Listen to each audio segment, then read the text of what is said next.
Warning: this video contains sensitive topics and is intended for educational purposes only.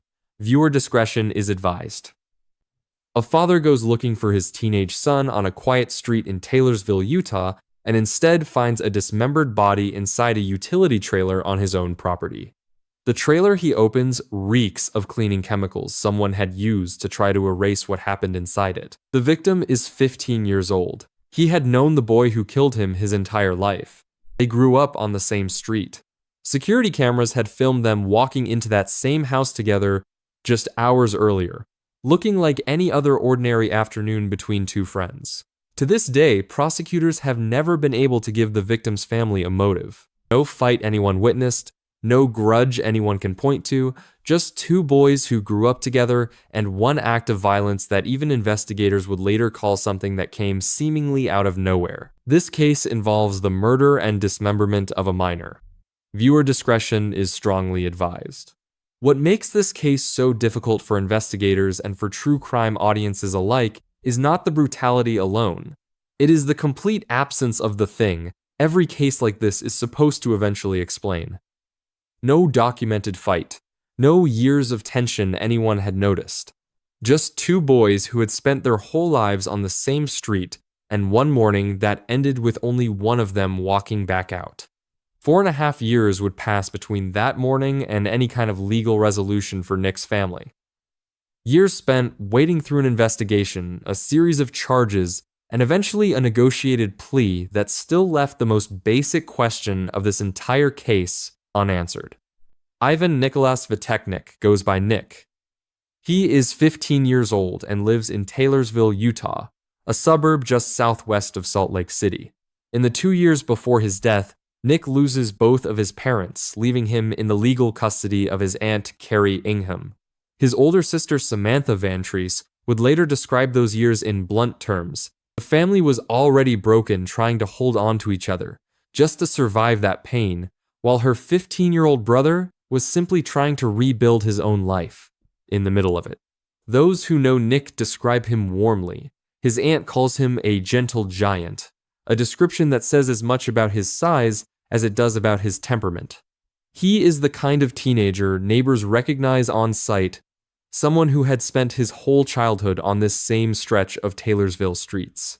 One of the people Nick had grown up alongside his entire life is 17-year-old Rowdy Aguilar.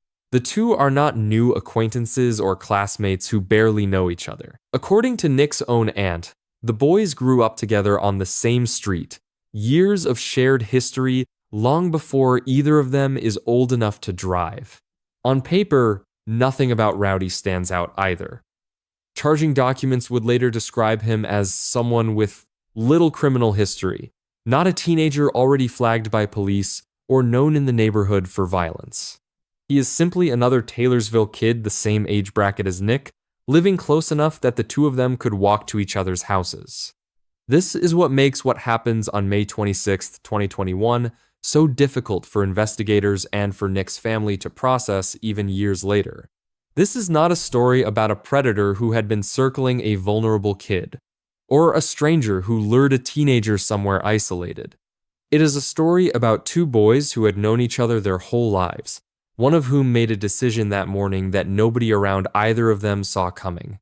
Nick's aunt, Carrie Ingham, becomes the family's primary voice to the public in the early days after his death. She describes Nick to reporters not through statistics or case details, but through the small human specifics that actually capture who he was.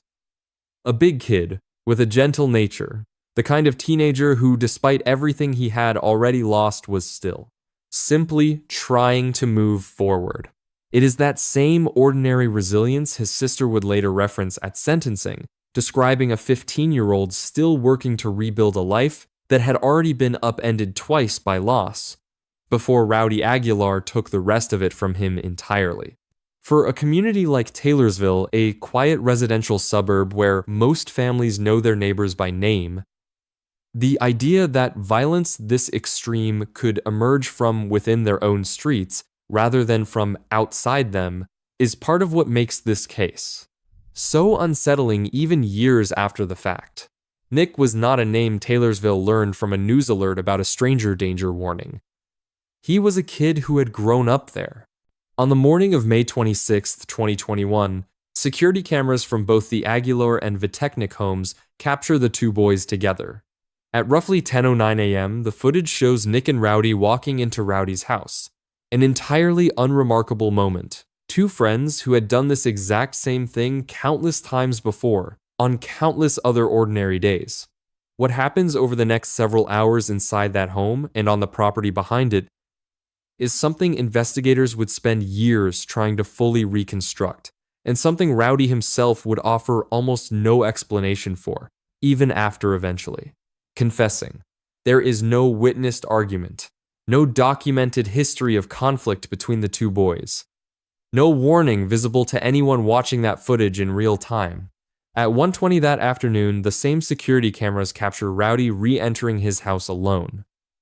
His shirt, according to the Salt Lake County District Attorney's Office, is heavily stained with what investigators would later confirm was blood. Nick does not appear on camera again. About 20 minutes after that, a nearby business security camera captures Rowdy carrying a black garbage bag out of his house and walking to a field behind the property. He returns to the house briefly, then comes back out carrying a second bag, this one white, and walks it to that same field. Investigators would later determine those two bags, one black, one white, were the exact same bags eventually found in that field containing Nick's dismembered remains. Somewhere in the roughly 3 hours between the boys entering that house together and Rowdy walking those bags out to a field behind his own home, the entire course of both of their lives had already been permanently altered. Rowdy's father would later tell police that when he eventually went looking for his son in that same general area, he discovered something he was never prepared to find: Nick's body inside a utility trailer parked on the family's own property. He would describe the trailer to investigators as smelling strongly of cleaning agents. Someone had clearly gone back afterward and tried to scrub away whatever evidence the scene might have held. The timeline investigators eventually build from this footage becomes one of the most important pieces of the entire case, specifically because of how ordinary it looks right up until the moment it does not. Two teenagers walking into a house together at 10 in the morning is not the kind of image that raises any alarm on its own. It is only in hindsight, once paired with what comes 3 hours later, that the same footage becomes evidence of the last time anyone would see Nick Vetecnik alive. Detectives cross-reference footage from multiple properties in the neighborhood, piecing together not just what happened inside the Aguilar home, but everything that happened around it in the hours afterward. Rowdy's movements to and from the field, the specific bags he is seen carrying, and the exact sequence that would eventually lead his own father directly to his son's remains. The forensic details of what happened to Nick inside that trailer are established through an autopsy performed by the Utah Office of the Medical Examiner. Investigators determined Nick was stabbed 26 times, specifically to the head, according to early charging documents, though later court filings from the district attorney's office would describe the total wound count across his body as exceeding 30. One of those wounds penetrated his skull directly. Another struck his interior carotid artery, the single injury the medical examiner would identify as the fatal wound. The sheer number of wounds involved is not the profile of a single decisive act. It reflects an attack that continued well past the point any one strike would have been enough. After killing Nick, prosecutors say Rowdy dismembered his body inside that same utility trailer on the Aguilar family property. The remains are placed inside garbage bags, the same black and white bags captured on the neighboring business security camera, and carried out to a field a short distance from the trailer where they would remain until investigators located them.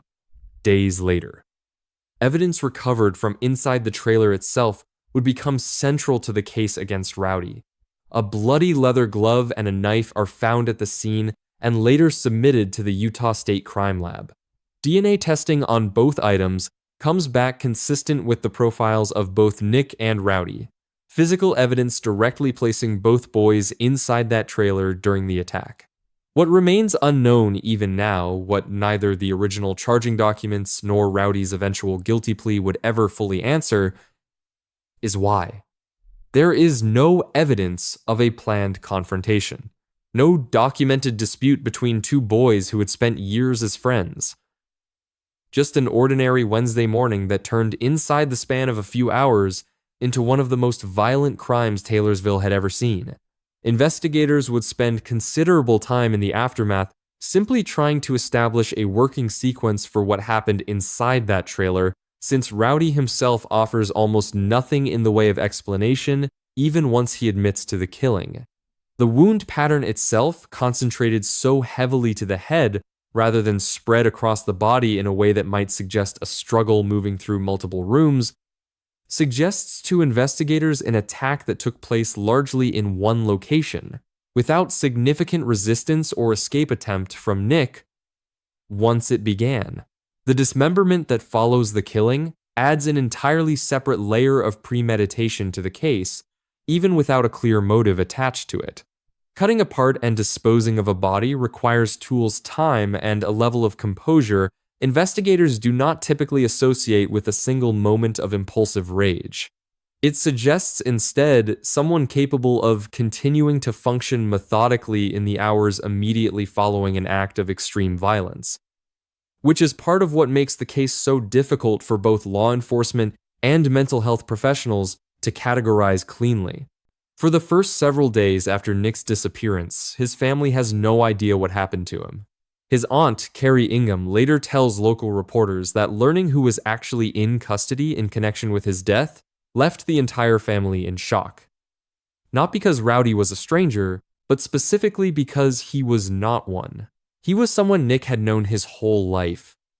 Word spreads through Taylorsville quickly once Nick's body is discovered, and even faster once it becomes clear the level of violence involved goes well beyond a simple homicide.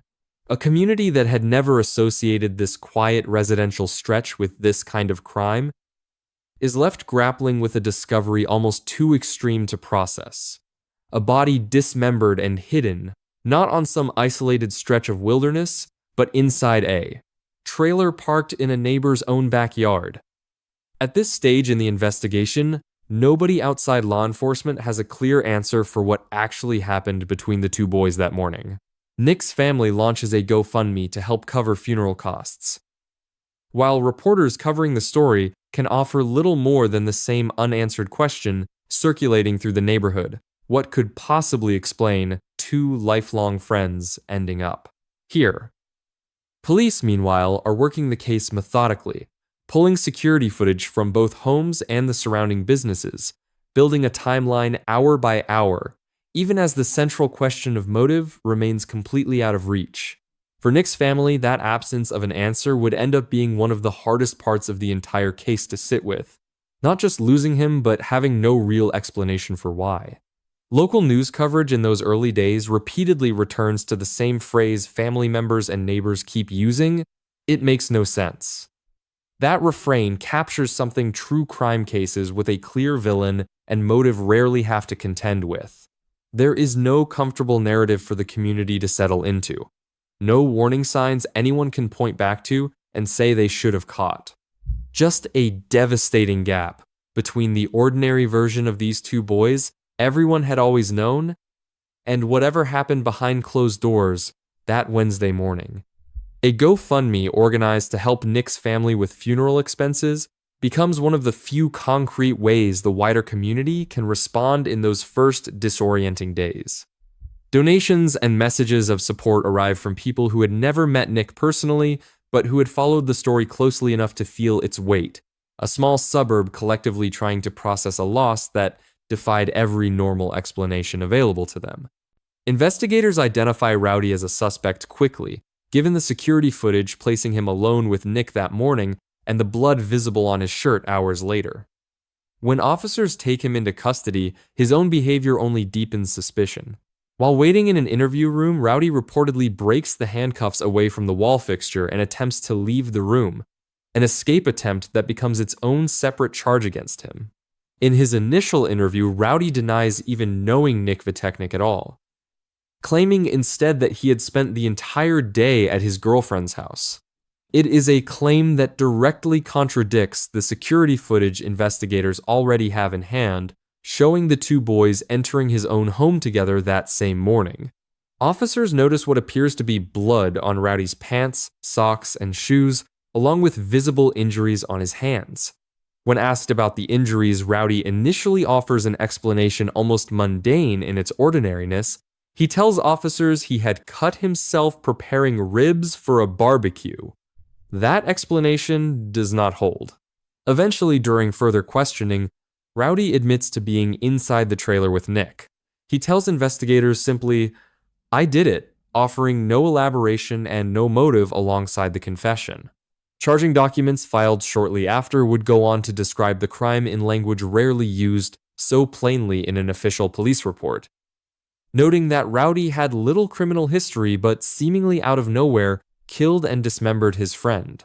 Rowdy is charged as an adult with aggravated murder, a first-degree felony along with additional charges for obstructing justice, abuse, or desecration of a human body, and escape stemming from the handcuff incident at the police station. In May 2022, he pleads not guilty to each of those charges, setting up what appeared at the time headed toward a lengthy trial. That trial never happens in the way anyone initially expected. The case instead moves slowly through the court system for years, evidence processing DNA confirmation from the crime lab pretrial motions, while Nick's family is left waiting for any kind of resolution. It would take more than 4 years from the morning Nick walked into that house with his friend for the case to finally reach its conclusion. Part of what extends the case for so long is the sheer amount of forensic material investigators have to process. Beyond the bloody glove and knife recovered from the trailer, detectives work through the security footage from multiple properties, DNA comparisons at the state crime lab, and psychological evaluations of Rowdy himself as both sides prepare for what could have become one of the most closely watched trials in recent Utah history. Instead of ever reaching a jury, the case is ultimately resolved through negotiation between prosecutors and Rowdy's defense team years after the original charges were filed. The detail that reframes this entire case for many who follow it is not a piece of forensic evidence uncovered during the investigation. It is the complete absence of one specific thing every true crime case like this one is expected to eventually produce: a clear motive. Salt Lake County District Attorney Sim Gill would eventually offer the closest thing to an explanation this case would ever receive, stating publicly that Rowdy may have been dealing with mental illness or drug psychosis at the time of the killing. It is a statement carefully qualified rather than a confirmed diagnosis, an acknowledgement that something may have been happening internally for Rowdy that nobody around him, including Nick, had any way of seeing in advance. This is ultimately what the case comes to legally rest on. In September 2025, as part of a negotiated plea deal, Rowdy pleads guilty specifically with a mental condition to the aggravated murder charge, a legal provision under Utah law distinct from a standard guilty plea, though still carrying a mandatory minimum sentence of 25 years to life. As part of that same agreement, all of the additional charges against him, obstructing justice, desecration of a human body, and escape, are dismissed without prejudice. For a case that began with security footage capturing two lifelong friends walking into a house together on an ordinary Wednesday morning, the twist here is not a hidden villain or a secret conspiracy. It is simply the unsettling reality that sometimes violence this extreme happens between people with a real history and real trust between them, and still comes down to a why that may never be fully answered, even by the person who committed it. Utah's guilty plea with a mental condition provision exists specifically for cases sitting in this uncomfortable middle ground. Not the full legal defense of insanity, which would have required proving Rowdy could not understand the difference between right and wrong at the time of the killing, but an acknowledgement that some diagnosed mental health factor may have played a role without excusing the crime itself or reducing the mandatory sentence attached to it. Choosing this plea rather than pursuing a full insanity defense or a straightforward guilty plea reflects just how much uncertainty remained even among the legal teams closest to the case about what had actually driven Rowdy to do this. Rowdy Lee Aguilar's sentencing hearing takes place in January 2026, more than 4.5 years after Nick's death. Because he was 17 at the time of the murder, the court orders that he begins serving his 25 years to life sentence at a youth secure care facility, until he turns 25, at which point he will be transferred to the Utah State Correctional Facility to serve out the remainder of his term. At that sentencing hearing, Nick's older sister, Samantha Vetecnik, delivers a victim impact statement directed squarely at the man who killed her brother. She tells the court she was locked in on Rowdy in that moment, wanting him to feel every single word she said. "What you destroyed is not replaceable," she tells him. "What you took from him cannot be measured." Vetecnik uses her statement to remind the courtroom of everything Nick had already survived before Rowdy ever took a knife to that trailer. 2 years before his murder, Nick had lost both of his parents, leaving behind a family she describes as already broken, trying to hold on to each other just to survive that pain. Her 15-year-old brother, she says, had simply been trying to rebuild his own life in the middle of all of it, when it was taken from him entirely. District Attorney Sim Gill closes out the case publicly with a statement acknowledging just how far this story reached beyond Taylorsville itself. This tragic loss of life, he said, shocked not only our community, but people around the world. At an earlier announcement of Rowdy's guilty plea, Gill offered the family what closure the legal system could actually provide, telling reporters simply that he hoped the resolution would bring the family some sense of conclusion. For Nick's family, that word, conclusion, carries a complicated weight. The legal case is finished. The sentence is set. But a why that could actually explain what happened inside that trailer on May 26, 2021, was never fully delivered by the courtroom process nor by Rowdy himself, even in his own confession. What remains 4.5 years later is a 15-year-old boy remembered by the people who loved him as a gentle giant who had already survived more loss than most people face in a lifetime, and a friend who had grown up right alongside him, who, one ordinary morning, became the reason none of that survival mattered anymore. Samantha Vetecnik's statement at sentencing ends with words aimed less at legal argument and more at simply making sure the man responsible understood the scale of what he had done. No sentence, she tells him, would ever truly be long enough to match what her family lost that day. For a courtroom that had spent years working through DNA reports, crime lab findings, and competing legal provisions, it is that single sentence, not the 25 years to life figure, that best captures what this entire case actually cost. Taylorsville itself has slowly moved past the immediate shock of 2021 in the years since. But the trailer on that property, the security footage from that Wednesday morning, and the two boys who once walked the same streets together remain part of the town's history now. A reminder that the people closest to us are not always the ones who protect us from harm, and that even a lifetime of shared history offers no guarantee against a morning nobody could have predicted.